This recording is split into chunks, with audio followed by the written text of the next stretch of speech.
기도드리겠습니다. 좋으신 하나님, 우리가 어떤 상황에서도 하나님을 예배하는 예배자로 살게 도와주옵소서. 듣는 귀를 열어주시고 하나님께서 들려주시는 말씀 앞에서 우리의 영이 깨며 또 살아계신 하나님의 말씀으로 충만한 삶 되어 세상에서 살지만 세상과는 구별된 하나님의 자녀로 살아가는 우리 모두가 되게 해 주옵소서. 우리를 그렇게 인도하실 주님께 감사드리며 사랑이 많으신 예수님의 이름으로 기도드립니다. 아멘. 네. 우리가 현재 임시 예배 장소에서 예배드리고 있는데요. 이제 이 예배 장소가 조금 불편하기는 해도 이 예배 장소 나름의 또 은혜가 있어서 나중에 이제 본당 공사가 다 마무리되고 돌아가야 되는데 이제 안 돌아가겠다고 하는 분들이 있을 수도 있겠다. 네, 저만 그렇게 한번 생각해 봤습니다. 네, 오늘 또 여러 상황 속에서도 네, 임시로 대처하는 모습들이 보통이 아니네요. 네, 대단한 능력을 가지고 있는 모든 분들이 이제 자세를 낮춰서 하나님 앞에 겸손히 말씀을 듣기 위해 모이는 것 자체가 저는 이제 예배라고 생각합니다. 우리 이제 연합 예배 드리는데요. 우리 이제 유니온부 유치부 학생들도 이 자리에 있어서 네, 김동호 목사님이 그런 이야기 해주셨거든요. 이 1학년도 초등학교 1학년도 잘 들을 수 있는 설교가 진짜 좋은 설교다 이런 말씀해 주셨는데 저는 그렇게는 안 될 것 같아요. 그래서 함께 연합 예배 드리는 우리 유치부 유년부 학생들한테는 미안한 마음이 있습니다. 네, 그래도 잘 들어주세요. 네. 어, 아주 화목한 한 가정이 있었습니다. 여러분들처럼 이렇게 화목한 가정이 있었는데 부모는 자녀들을 굉장히 사랑했고 또 자녀들도 부모님을 진심으로 공경했습니다. 하루는 자녀들이 이제 모여서 이야기를 이렇게 나누던 중에 각 가정의 형편대로 매달 일정한 금액을 한 계좌에 저축을 해서 목돈이 모이면 그것으로 부모님께 좋은 선물을 해드리자고 모두가 기쁜 마음으로 이제 의견을 모았습니다. 자녀들은 저축 방식에 대한 규칙을 정했고 이것을 관리할 대표를 뽑아서 일을 시작했습니다. 처음에는 모두 기쁜 마음으로 열심을 내고 모든 과정이 다 순조로웠습니다. 그런데 살다 보니 자녀들의 이 형편과 마음가짐에 변화가 생겼습니다. 경제적인 여건상 자기 차례에 돈을 못 내는 가정이 나오고 더 많은 돈을 낼 수 있으면서도 슬그머니 이것을 숨기는 가정도 생겼습니다. 대표를 맡은 형제가 이 사실을 가족 모임에서 모두 다 공개해 버렸고 전부 이 일로 인해서 형제 간에 언성을 높이며 다투는 일이 잦아졌습니다. 시간이 점차 흐르면서 매달 꼬박꼬박 돈을 내던 형제들도 점점 스트레스를 받기 시작했습니다. 부모를 기쁘게 하기 위해서 시작했던 이 일이 어느새 자녀들의 효심을 평가하는 기준이 되어버렸습니다. 매달 약속한 액수를 정확히 입금해야 비로소 자녀의 역할을 다했다는 판단을 하기 시작했던 것입니다. 의무를 다하지 못한 형제는 다른 형제들로부터 불효자식일 뿐만 아니라 자녀의 자격이 없다는 비판을 받아야 했습니다. 그래서 돈이 없을 때도 빚을 내서 약속한 액수를 채워 넣었습니다. 왜요? 그렇게 해서라도 자녀의 자격을 지키고 싶었기 때문입니다. 시간이 더 흐르자 더 심각한 문제가 생겼습니다. 그렇게 모인 돈의 액수가 점점 커지니까 그들에게 욕심이 생긴 것입니다. 부모님을 위한 선물을 사면서 영수증에 실제보다 더 큰 금액을 적고 남은 돈을 몰래 챙기는 일이 점차 많아졌습니다. 이 사실을 눈치챈 다른 형제들은 대표를 감시하는 사람을 세우자고 합니다. 이제 형제들은 서로를 불신하기 시작했고 자기가 믿을 수 있는 사람을 관리자로 세워야 한다면서 틈만 나면 다투고 심지어는 서로를 고소하는 사태도 심심치 않게 벌어졌습니다. 결국 의가 상한 형제들로 인해서 과거에 그 화목했던 가정은 온데간데 없이 사라져 버렸습니다. 그런데 사실 처음부터 부모님은 자식들에게 이러한 요구를 한 번도 하신 적이 없습니다. 물론 처음에 자녀들이 부모님을 위해서 만든 규정들은 나쁜 것이 아니었습니다. 이것은 자발적이고 좋은 의도였고 모두가 원하는 일이었습니다. 그런데 시간이 점점 흐르면서 규정은 점점 족쇄가 되었고 이것을 보완하기 위한 규정을 아무리 수정하고 보강해도 문제는 점점 더 심각해졌습니다. 자녀가 부모를 공경하고 부모가 자녀를 사랑하는 것이 옳다는 것을 모르는 사람이 누가 있겠습니까?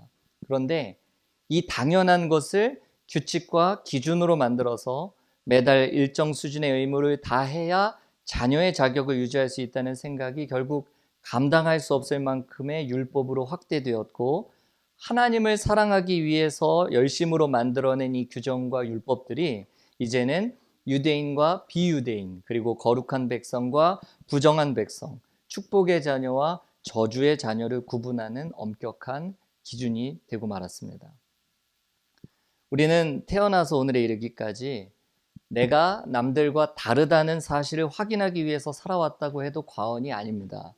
사는 동네, 사는 집, 소유한 학위, 입고 있는 옷, 들고 다니는 가방, 넓은 인맥, 심지어 자신이 다니는 교회까지 모든 것을 브랜드로 만듭니다.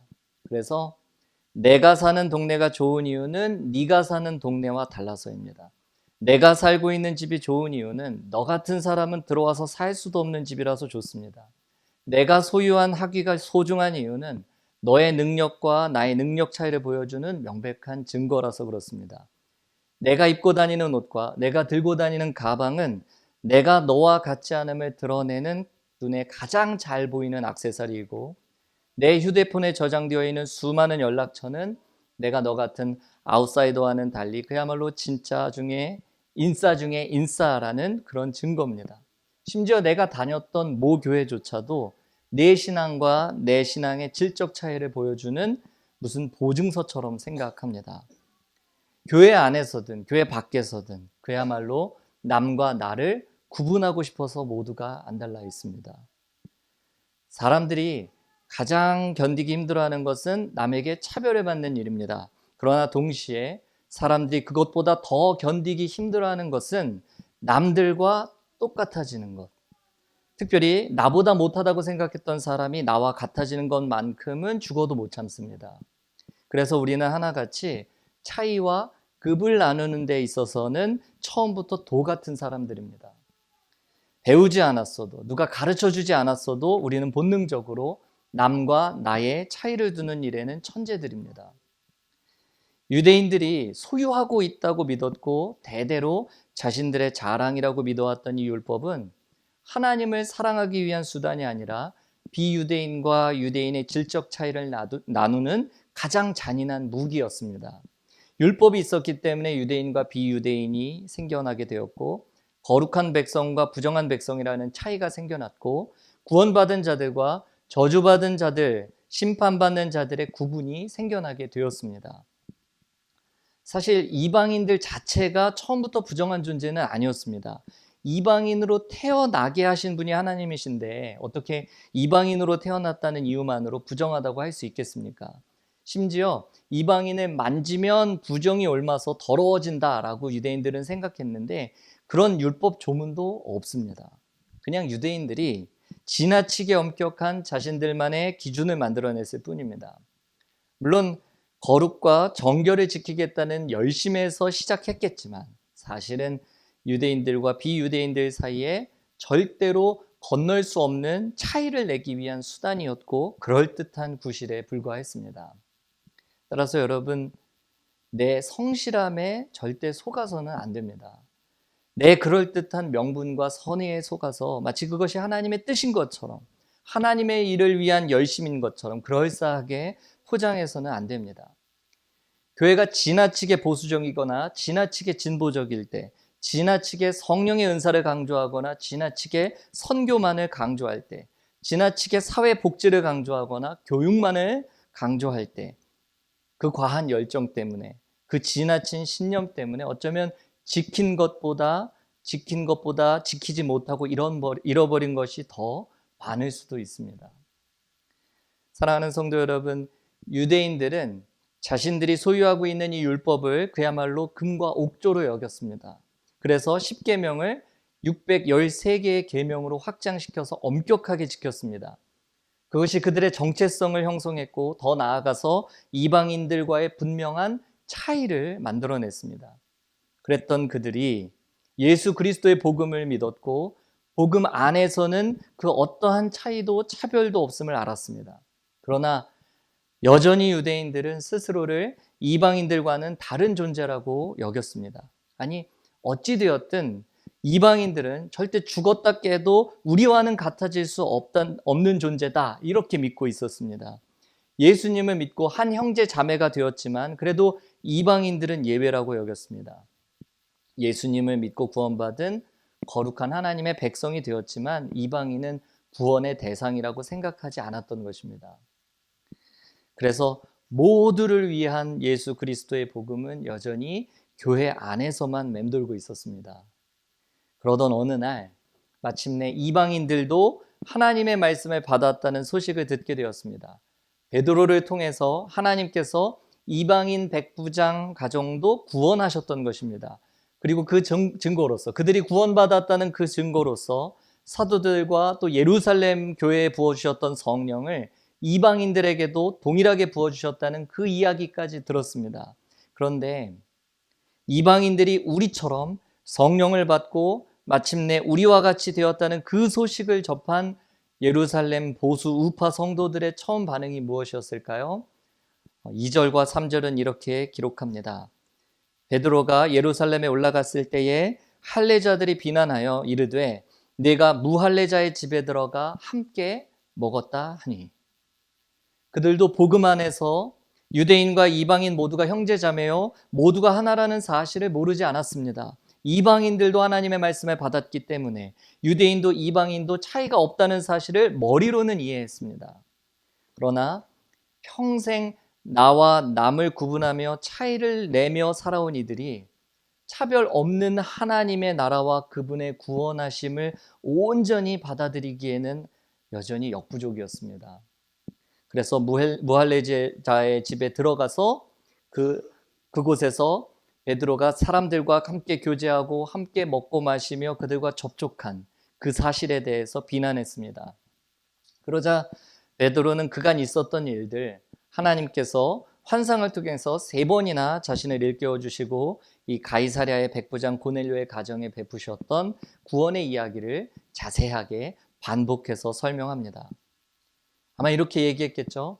제가 욥바시에서 기도하는데 황홀한 중에 제가 환상을 보았지 않겠어요? 근데 큰 보자기가 하늘에서 이렇게 내려왔습니다. 그 안에는 율법에서 절대 먹을 수 없다고 규정해 놓은 4발 가진 것과 들짐승과 기는 것과 공중에 나는 것들이 있더라고요. 그런데 하늘에서 베드로야 일어나서 잡아 먹으라, 이런 음성이 들려오는 것이 아니겠습니까? 그래서 제가 말씀드렸죠. 주님, 저는 절대 그럴 수 없습니다. 속되거나 깨끗하지 아니한 것은 제 입에 들어간 일이 없습니다 라고요. 그런데 또 하늘로부터 2번째 소리가 들리더니 하나님께서 깨끗하게 하신 것을 네가 속되다고 하지 말아라 하시는 게 아니겠어요? 이런 일이 3번이나 반복되었습니다. 바로 그때 마침 3사람이 제가 있던 집에 도착했는데 성령께서 아무 의심하지 말고 그들과 함께 가라고 하시는 거예요. 그래서 그들을 따라서 가이사랴에 가서 거기 모인 사람들에게 제가 물었죠. 무슨 일로 저를 부르셨습니까? 그랬더니 고넬료라는 사람이 말하기를 욥바의 사람을 보내어 베드로라 하는 시몬을 청하라. 그가 너와 네 온 집이 구원받을 말씀을 내게 알려줄 것이라는 그 천사의 지시를 받았다는 거예요. 그래서 제가 그곳에 있는 사람들에게 예수님에 대해서 말씀을 전하기 시작했는데 제가 말하고 있는 중에 이미 성령이 그 사람들에게 임하시는 거예요. 그들에게 성령이 임했다는 사실을 제가 어떻게 알았느냐고요? 우리가 마가의 다락방에서 처음에 성령을 받았던 때를 기억하시죠? 바로 그때처럼 성령이 그들에게 임하셔서 우리에게 하셨던 것과 똑같은 일을 그들에게 하시더라니까요. 베드로가 이렇게 이야기를 했을 텐데요. 사랑하는 성도 여러분, 베드로 역시 처음에는 혼란스러웠습니다. 하나님께서 보여주시는 그 환상이 무슨 의미인지 잘 몰랐습니다. 어째서 자신의 이방인의 가정 가운데로 보내시는지 그 이유를 알지 못했습니다. 게다가 이방인과 접촉하는 일은 유대인으로서 엄격하게 금지된 일이었기 때문에 성령의 명령대로 순종하는 일 역시 쉽지 않았습니다. 이것이 성령께서 하시는 말씀인지 아니면 마귀의 유혹인지 베드로도 도무지 판단이 서질 않았습니다. 그러나 자신의 편견과 전통을 넘어서서 의심하지 말고 가라는 그 성령의 음성에 순종하는 가운데 하나님은 베드로에게 한 말씀이 생각나게 하셨습니다. 16절 말씀입니다. 내가 주의 말씀에 요한은 물로 세례를 베풀었으나 너희는 성령으로 세례를 받으리라 하신 것이 생각났노라. 요한은 물로 회개의 세례를 베풀었지만 하나님은 성령으로 세례를 주시겠다고 약속하셨는데 이 고넬료 가정에게 성령을 부어주신 그 사건을 보면서 하나님의 그 약속이 오늘 이 이방인 가정에게도 이루어졌음을 깨달았던 것입니다. 유대인들에게만 주시는 성령이 아니었습니다.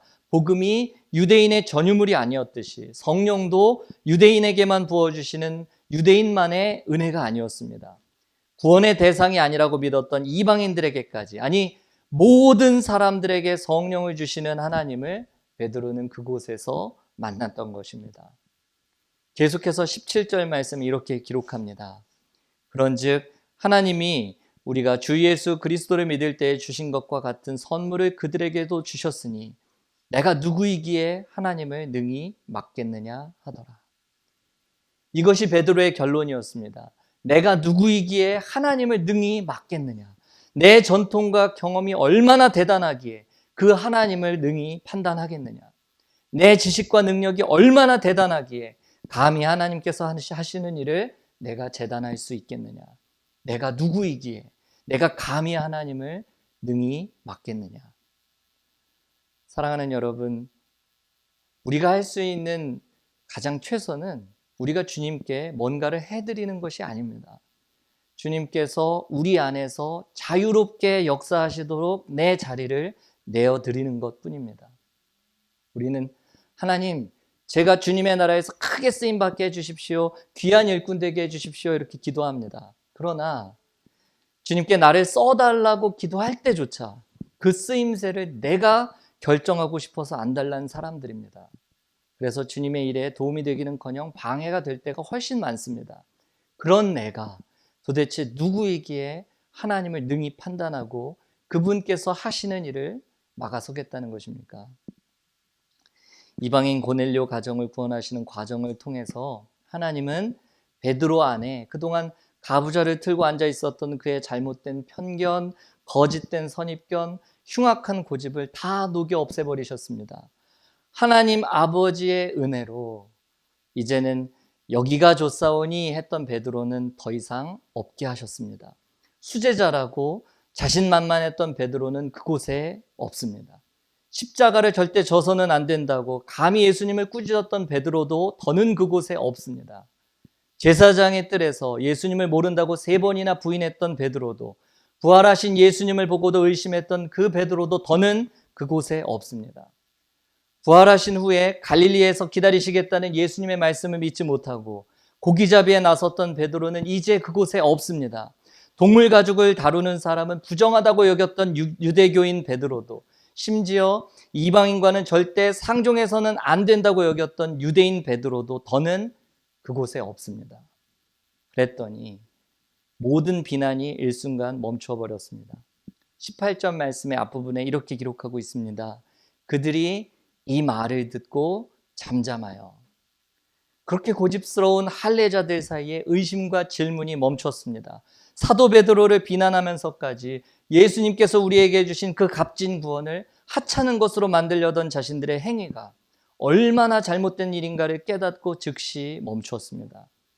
이방인들이 예수 믿고 구원받으려면 적어도 할례는 받아야 하고 적어도 음식 규례는 지켜야 하고 적어도 안식일은 준수하고 최소한 아브라함의 자손답게는 살아야 하지 않겠느냐는 그 고집스러운 생각을 말씀 앞에 내려놓았습니다. 그리고 조금 전까지만 해도 베드로를 비난했던 이들이 이방인에게 성령을 부어주신 그 하나님께 곧바로 영광을 돌렸습니다. 찬양을 드렸습니다. 18절 말씀을 읽어드리겠습니다.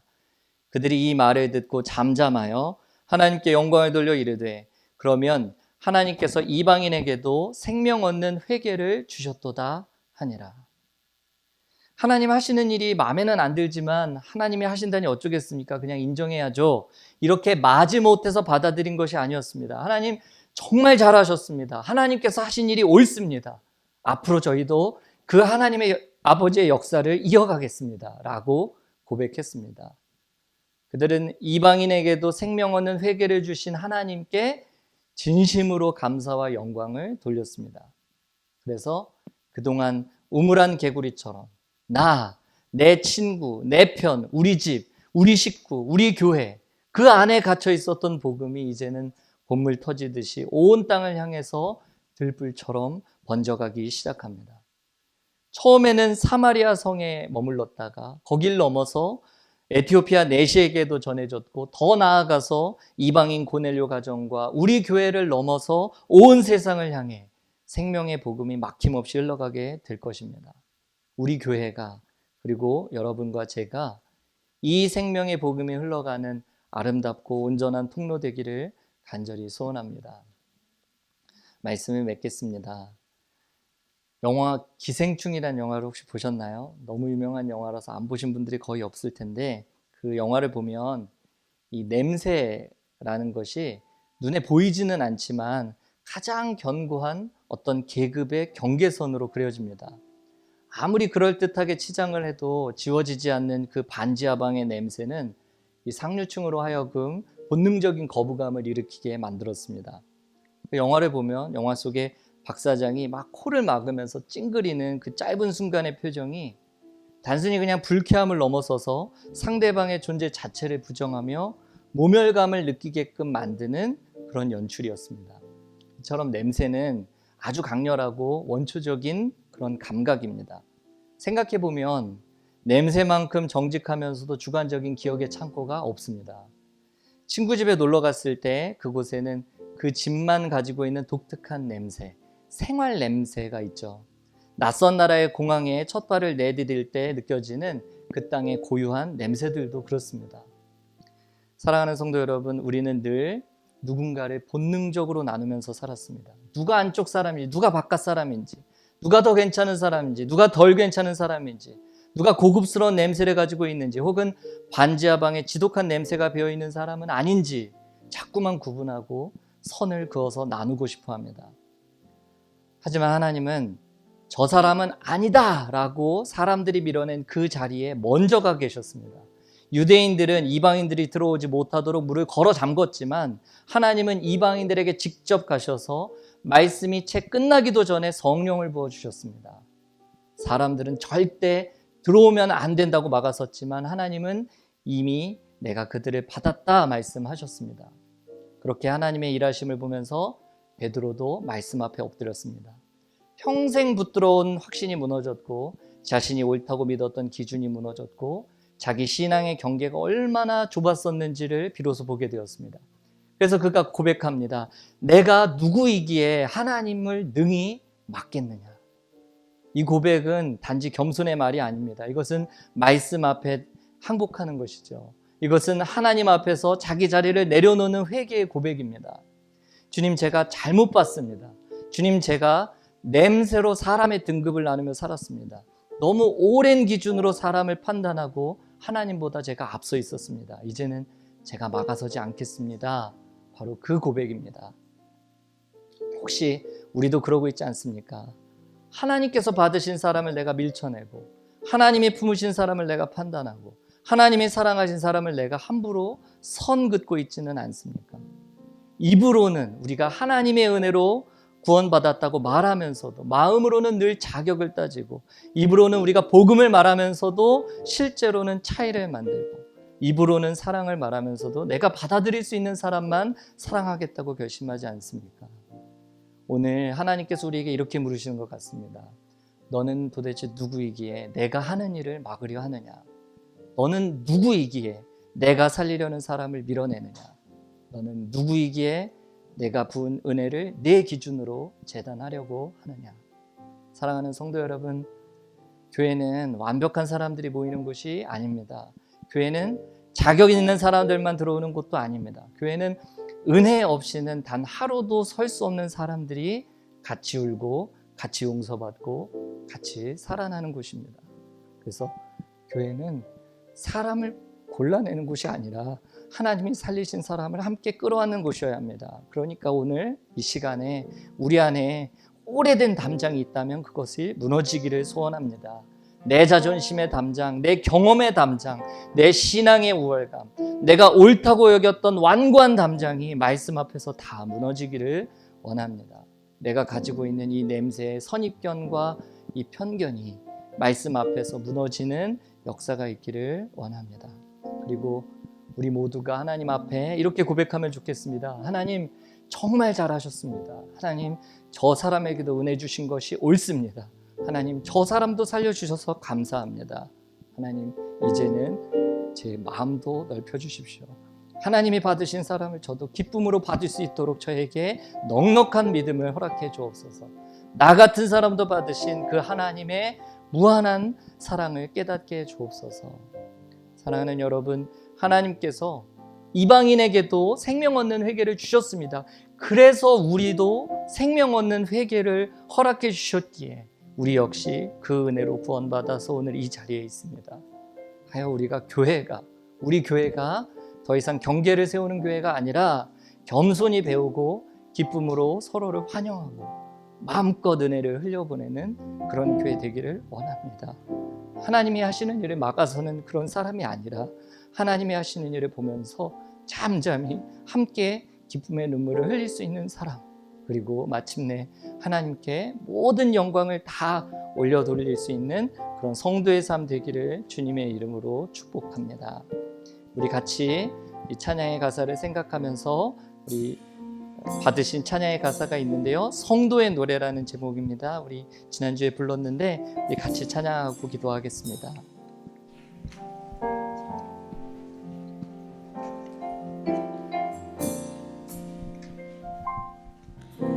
환난과 난과 고난 수고로움 속에도 성도는 그 믿음을 지켰네. 주를 섬기는 일에 자신을 다 드리며 진리의 말씀과 성령으로 그 길을 걸었네. 환난과 난과 고난 수고로움 속에도 성도는 그 믿음을 지켰네. 주를 섬기는 일에 자신을 다 드리며 진리의 말씀과 성령으로 그 길을 걸었네. 그리스도 안에서 새롭게 하시고 그리스도로 인하여 자유케 되었네. 우리는 무명하나 유명한 자요, 죽음의 위기 속에도 참 생명 가졌고 근심하나 기뻐하며 가난하나 다른 일을 부욕해 하는 자로다. 우리 다시 한번 우리의 마음을 담아서 함께 기도하겠습니다. 환난과 난과 고난 수고로움 속에도 성도는 그 믿음을 지켰네. 주를 섬기는 일에 자신을 다 드리며 진리의 말씀과 성령으로 그 길을 걸었네. 다시 한번 고백합시다. 환난과 난과 고난 환난과 난과 고난 수고로움 속에도 성도는 그 믿음을 지켰네.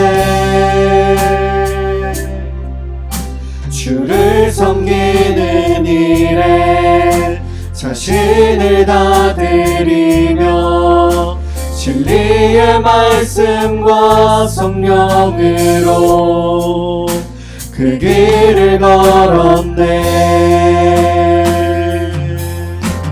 그리스도 안에서 새롭게 하시고 그리스도로 인하여 자유케 되었네. 우리는 무명하나 유명한 자요. 죽음의 위기 속에도 참 생명 가졌고 근심하나 기뻐하며 하나하나 다른 일을 부욕해 하는 자로다. 우리는 무명하나 유명한 자요. 죽음의 위기 속에도 참 생명 가졌고 근심하나 기뻐하며 하나하나 다른 일을 부욕해 하는 자로다. 우리는 무명하나 유명한 자요.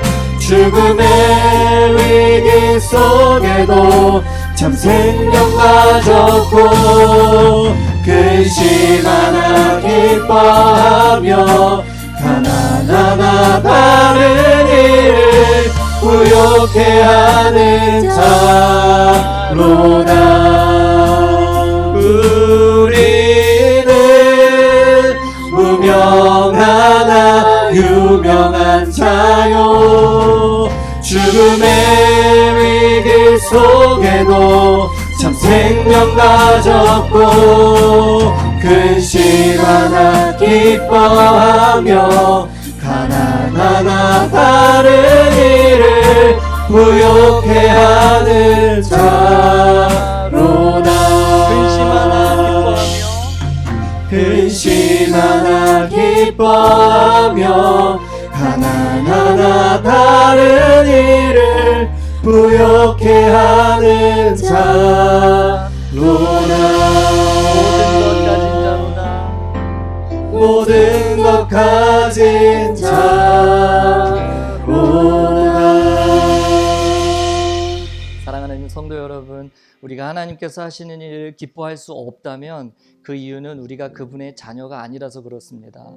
교회를 통해서 어떤 영혼이 구원받는 일이 내게 기쁨이 되지 못하는 이유는 내가 성도가 아니라서 그렇습니다. 그러나 하나님 정말 잘하셨습니다. 하나님 저 사람에게도 은혜 주신 것이 옳습니다. 하나님 저 사람도 살려주셔서 감사합니다. 하나님 받으신 사람을 저도 기쁨으로 받게 해주십시오. 나 같은 사람도 받아주신 그 하나님의 무한한 사랑을 깨닫게 해주옵소서. 이런 고백과 감사가 우리 입에서 터져 나올 때 우리는 성도로, 그분의 거룩한 자녀로, 말씀이 채 끝나기도 전에 매 순간 성령의 부으심을 충만히 경험하는 그런 교회가 될 줄 믿습니다. 그런 하나님의 자녀, 하나님의 성도, 하나님의 교회 되게 해달라고 우리 이 시간 간절한 마음으로 함께 기도하겠습니다. 살아계신 하나님 아버지, 우리가 하나님의 기쁨 되는 그런 성도, 그런 교회 되기를 소원합니다.